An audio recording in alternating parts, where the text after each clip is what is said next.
আসসালামু আলাইকুম দর্শক ভাইরা, আমার বোনকে যে বিয়ে করবে তাকে আমি আমার পিছনে যে গাড়িটি দেখতে পাচ্ছেন সেই গাড়িটি গিফট করব এবং আমি একটা বাড়ি গিফট করব। যদি এরকম কোনো ব্যক্তি থেকে থাকেন আমার বোনকে বিয়ে করবেন, অবশ্যই আমি যা যা বলছি তা অবশ্যই দেব। কিন্তু হ্যাঁ, ভালো মনের মানুষ হতে হবে এবং গরিব হোক সমস্যা নাই, প্রবাসী হোক কোনো সমস্যা নাই, কিন্তু ভালো মনের মানুষ হতে হবে যাতে আমার বোনটাকে সারা জীবন সুখে রাখতে পারে। কিন্তু আমার বোনের একটা সমস্যা আছে, সমস্যাটা হলো আমার বোনের শ্রবণ শক্তি নাই, তিনি কানে শুনতে পায় না। আসলে এটাই মানসিক সমস্যা। তো এটা জেনে শুনে যদি কেউ বিয়ে করতে চান তাহলে অবশ্যই আমাদের সাথে যোগাযোগ করবেন। আচ্ছা ভাই, শুনতেছি যে আপনার বোনকে বিয়ে দিলে এই গাড়ি পাবে এবং একটা বাড়ি লিখে দিবেন। আচ্ছা, আপনি যে বললেন আপনার বোনে হচ্ছে কি শ্রবণ শক্তি কম, তার মানে কি কানে কম শুনে? কানে শুনতে পায় না, পায় কিন্তু জোরে বললে পায়, আস্তে আস্তে বললে ওই দূর থেকে বললে শুনতে পারে না। ও আচ্ছা, মানে আস্তে আস্তে বললে আপনার বোন শুনতে পায় না। আচ্ছা, আপনার বোনের জন্য কেমন ছেলে আপনার, মানে রিক্সাওয়ালা, ভ্যান চালক, অটো চালক, সিএনজি চালক এমন ছেলে হলে হবে, নাকি ওই যে নেশাখোর, মদখোর, গাঁজাখোর এরকম ছেলে, মানে কোনটা ধরনের ছেলে চাচ্ছেন? না না ভাই, আসলেই হ্যাঁ, আমার বোন কানে শুনতে পারে না বিদায় যে একেবারে আমার বোন রে নিম্ন স্তরে ফেলাই দেবো, ওটা তো আসলেই ঠিক না।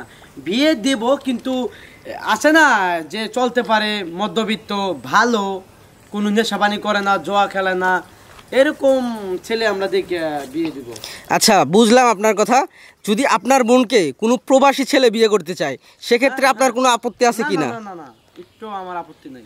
আর ধরেন কোনো একটা ছেলে আপনার বোনকে বিয়ে করতে চায়, হ্যাঁ, ছেলের আগে বউ আছে, বাচ্চা আছে, তো সেক্ষেত্রে কি যদি ইচ্ছাকৃতভাবেই বলে যে আমি দ্বিতীয় বিয়ে করতে চাই, আমার বউ অনুমতি দিয়েছে, আপনার বোনকে হয়তো টাকার লোভে যদি বিয়ে করতে চায়, তো সেক্ষেত্রে আপনি কি করে বুঝবেন? না না, এটা আসলে আমরা এটা করবো না কখনোই, কারণ আমার বোনের তো বিয়ে হয় নাই, আমার বোনের বিয়ে হয় না, অবিবাহিত কালে সমস্যাটা তার ওই কানে কম শুনে, এই জন্যই অনেকেই দেখতে আসে। দেখে অনেকেই যদি দেখতে শুনতে তো সবাই বলে ভালোই, যখন শুনে যে কানে শুনতে পারে না তখন সবাই পিছিয়ে যায়, মানে বিয়েতে রাজি হয় না। তো এই আমার বোনের একটা অবিবাহিত ছেলের কাছে বিয়ে দেব, কিন্তু তার বিনিময়ে তো ভাই এক মিনিট, হ্যাঁ, একটা জিনিস, তার বিনিময়ে তো মনে করেন যে আমি দিতেছি, আমার গাড়ি দিতেছি, বাড়ি দিতেছি, তাই আর কি। আচ্ছা ভাই, বুঝলাম। মানে আপনার বোনকে বিয়ে করতে হলে ধরেন একটা ছেলে বিবাহিত না, বিবাহিত ছেলে, বউ মারা গেছে, একটা বাচ্চা আছে, সেই ক্ষেত্রে যদি সেই ছেলেটাকে যদি আপনার বোনকে বিয়ের প্রস্তাব দেয় তাহলে কি আপনি সেই প্রস্তাব কি গ্রহণ করবেন নাকি রিজেক্ট করে দিবেন? এখন আসলে এই ব্যাপারটা এখন আসলে আমরা এখন মাথায় নিতেছি না, এই ব্যাপারটা নিয়ে আমরা ভাববো যারা যদি আসে, এবং আমরা এই বিষয়ে ছাড়া অন্য বিষয়গুলো দেখবো।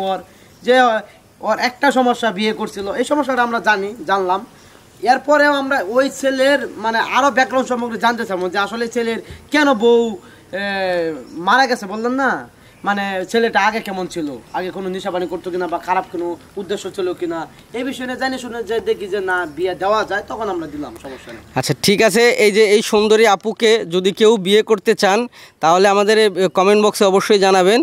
আর এই যে বিয়ে করলে এই সুন্দরী আপুকে এই একটা গাড়ি এবং সুন্দর একটা বাড়ি, সাথে পাবেন সুন্দর একটা নারী, যদিও সে কানে কম শুনে। সো ভালো থাকবেন, সুস্থ থাকবেন, আগামী ভিডিও দেখার জন্য আল্লাহ হাফিজ।